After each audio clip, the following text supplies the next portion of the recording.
আসসালামু আলাইকুম, hello everyone. আশা করি সবাই ভালো আছেন। আমি এই ভিডিওর এক্সপ্লেনের শেষে অনেক সময় টাইম পেয়েছি, তাই আমি এখানে risk management, money management and psychology নিয়ে কিছু আলোচনা করব। তো আপনারা দেখতেই পারতেছেন এটা একটা ডাউন ট্রেন্ড আসছিল, তারপর একটা ফ্ল্যাগ প্যাটার্ন তৈরি করে মার্কেটটা কিছু দূর নিচে আসে, তারপর একটা রিটেস্ট হইতেছে। রিটেস্টে এখানে দেখতেছেন ফুল একটা বুলিশ মার্কেট চলতেছে। বুলিশ মার্কেট কয়টা পর 4-5টা বুলিশ ক্যান্ডেল তৈরি করছে। তো দেখতেছেন বুলিশ মার্কেট তৈরি করার পর এখানে 1 মিনিট ক্যান্ডেলে একটা কনসোলিডেশন জোন তৈরি করছে। দেখেন কনসোলিডেশন জোনে এখানে বড় বড় উইক দিয়া দুইটা বেয়ারিশ পিনবার তৈরি করছে। তো আমি উইকগুলো আসলে ধরবো না, উইকগুলা না ধরা আমি এখানে ট্রেড লাইন আর রেজিস্ট্যান্স হিসাবে ধরছি। এখন আমি রেজিস্ট্যান্স বা সাপোর্ট ব্রেক করা ওয়েট করতেছি। তো এখান থেকে রেজিস্ট্যান্স ব্রেক করছে আমার একটা বুল ক্যান্ডেল দিয়া। তো আমি ওয়েট করতেছি যে আমার ট্রেডটা প্লেস করব। সো বুল ক্যান্ডেল হওয়ার সাথে সাথেই আমি ট্রেডটা প্লেস করে দিছি। তো এখানে সিম্পল এটুকু এক্সপ্লেন আছে, মার্কেটটা সম্পূর্ণ বুলিশ। আমি এখন সবগুলা ট্রেড বুলিশ নিব যতক্ষণ পর্যন্ত আমার ক্যান্ডেল কনফার্মেশন পাবো। তো ক্যান্ডেল কনফার্মেশনের জন্য প্রত্যেকটা ক্যান্ডেল শেষ হওয়া পর্যন্ত ওয়েট করতে হবে, তারপর মার্কেটটা 1-2 সেকেন্ড দেখতে হবে, তারপর ট্রেডটা প্লেস করতে হবে। এটাই হচ্ছে সিম্পল সাইকোলজি আমার। তো অনেকে আমাকে একটা দুটো কোশ্চেন আমি পাইছি, তারা বলে যে ডেমো দিয়া ট্রেড করার সময় তারা অনেক আর কি প্রফিটে থাকতে পারে, বাট যখন রিয়াল অ্যামাউন্ট দিয়া করে তারা আসলে ঠিক প্রফিট করতে পারে না। জিনিসটা আসলে কি, যখন ডেমো দা ট্রেড করেন তখন ওইটা হচ্ছে একটা ভার্চুয়াল মানি। এই মানিটা লস হলে আপনাদের তেমন কিছু আসে যায় না। সো ওই টাইমে মাইন্ডটা কী কাজ করে, যে লস হলে কী হয়েছে, কিছুই যায় আসে না। বাট আপনি যখন রিয়াল অ্যামাউন্টটা ইউজ করেন তখন একটা ভয় কাজ করে, লস হলে যাইবো গা, এরকম একটা ভয় কাজ করে। এই জন্য তখন আপনারা ট্রেডগুলা লস করে নেন।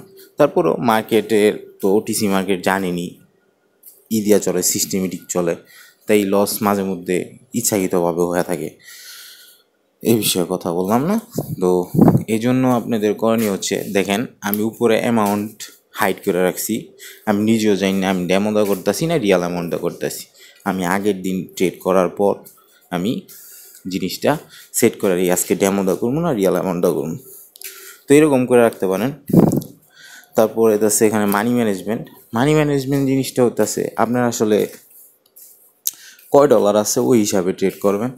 ধরেন আছে আপনার $100, আপনি $100 কয় ডলার করে ট্রেড করতে পারবেন? হ্যাঁ, আপনি যদি $10 করেও ট্রেড করেন তাহলে 10টা ট্রেড করতে পারবেন। এটা একটু বেশি রিস্কি হয়ে জায়গা। তো আমি আপনাকে বলতেছি যে এখানে ধরেন আপনার কাছে $10 আছে, তাহলে আপনি $1 করে ট্রেড করবেন, তাহলে 10টা ট্রেড করতে পারবেন। 10টা লস হলে তারপর আপনার মানি শেষ হইব, হ্যাঁ, অ্যামাউন্টটা জিরোতে যাবে। যদি আপনার $30 থাকে তাও আপনি $1 করে ট্রেড করলে আপনার 30টা ট্রেড করতে হইব, তারপর আপনার অ্যামাউন্ট জিরো হবে। এইটা হচ্ছে মানি ম্যানেজমেন্ট। আপনি যদি মনে করেন একটা ট্রেডই মনে করেন $10 দিয়া $10 শেষ করে ফেলাইলেন তাহলে হইলো, বা $30 আছে $30 এক ট্রেডেই শেষ করে ফেলাইলেন তাহলে হইলো। এই জিনিসটাই আমি বলতে বুঝাইতেছি যে মানিটা ম্যানেজ করবেন কীভাবে, মানি সেটা ভাগ করবেন, যে আপনি কয়টা ট্রেড প্লেস করলে আপনি মার্কেট থেকে আউট হয়ে যেতে পারবেন। এভাবে আপনি মানি ম্যানেজটা করতে পারেন। আর এদিকে আছে রিস্ক ম্যানেজমেন্ট। মানি ম্যানেজমেন্ট পরেই আসে রিস্ক ম্যানেজমেন্ট। এটা খুব গুরুত্বপূর্ণ, কারণ মানি তো ম্যানেজ করতে পারবেনই, হ্যাঁ, ওটা আপনি ভাগ করতে পারবেন যে আপনি কতগুলো ট্রেড করতে পারবেন। বাট রিস্ক ম্যানেজমেন্ট আসলে আসে নিজের থেকে। ধরেন আপনি $30 আছে, $1 করে আপনি ট্রেড নেবেন। আজকে আপনি কতটুকু রিস্ক নেবেন, কত ডলার পর্যন্ত আপনি রিস্ক নিতে রাজি আছেন, আপনি কয়টা ট্রেড প্লেস করবেন, হ্যাঁ, কয়টা লস হলে আপনি মার্কেট থেকে আউট হয়ে যাবেন, কয়টা প্রফিট হলে আপনি আজকে আর ট্রেড করবেন না, সব কিছু মানি আর রিস্ক ম্যানেজমেন্টের ভিতর আইতাছে। তো মানি ম্যানেজমেন্ট তো বুঝলেনি, ভাগ করবেন কতগুলা। এখন রিস্ক ম্যানেজমেন্টের হচ্ছে সবগুলা মিলে আপনার তৈরি করতে হবে। তো $30 আছে, আমি $1 করে ট্রেড করব, আমি আজকে 10টা ট্রেড করব। 10টা ট্রেড করব, যদি আমার 5টা লস যায় তাহলে ওই দিন আমি আর ট্রেড করব না, পরের দিনের জন্য আমি ওয়েট করব, ঠিক আছে। বাট 10টা ট্রেড যখন আপনি বলছেন যে করবেন, 10টাই তো আর লাভ হবে না, এর ভিতরে কিছু লস যাবে। তো লস 5টা গেলে অফ যাব, কিন্তু কয়টা লাভ হলে আমি মার্কেট থেকে আউট হয়ে যাব। ঠিক আছে, ধরেন আপনার 5টা লস গেল না, আপনি সবসময় তো 1:2 আমরা ধরি টেক প্রফিট। ঠিক আছে, তো 10টার পিছিয়ে তো 10টাই লাভ হওয়া যাবে না।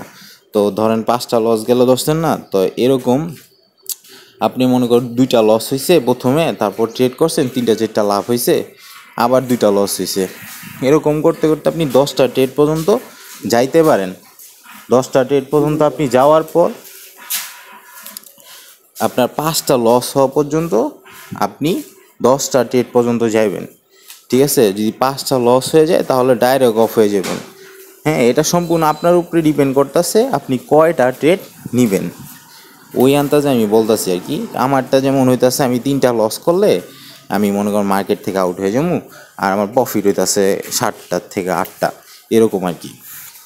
তো আপনার মানি ম্যানেজমেন্ট আর রিস্ক ম্যানেজমেন্ট হইতেছে, তো এভাবে আপনি মানিটা আর রিস্ক ম্যানেজমেন্টটা কম্বাইন করে একটা স্ট্র্যাটেজি তৈরি করতে পারেন যে আমি আজকে যদি এরকম মার্কেটে লস খাই তাহলে আর আমি মনে করেন ট্রেড করবো না, পরের দিনের জন্য ওয়েট করব।